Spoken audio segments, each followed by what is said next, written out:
My name is Christine Marquette, and I'm a registered dietitian with the Austin Regional Clinic, and I'm going to talk to you about how to cook for a diabetic.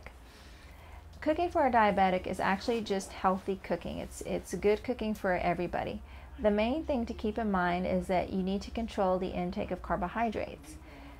Theoretically, a person who has diabetes can still eat any form of carbohydrate. It's just a matter of controlling the portion size. So depending on the person's current level of blood sugar control, say for example they're monitoring their blood sugars, they're meeting their goals, they're in a good area.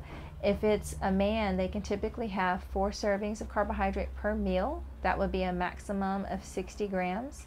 And for women, it would be 3 servings of carbohydrate per meal, or 45 grams. Technically, you can go up to 50 grams for women, 65 for men, because 5 grams, 0 to 5, is considered free. So that maximum will be 50 for women and 65 for men per meal. The best sources of carbohydrate are going to be high fiber carbs. So that would be things like brown rice, whole wheat pastas, wheat breads, or any type of multigrain bread that is a whole grain.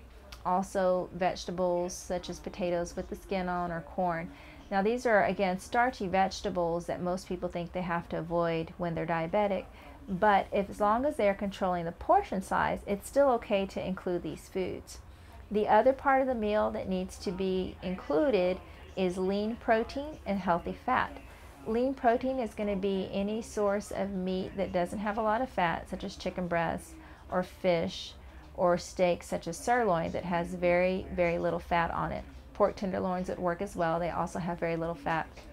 Healthy fats would be things in plant foods such as avocado, nuts or seeds, or cooking with an oil such as canola oil.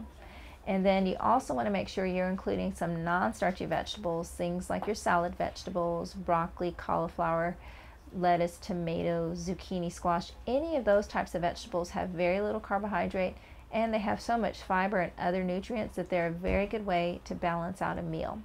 So those are just some tips to keep in mind when cooking for a diabetic.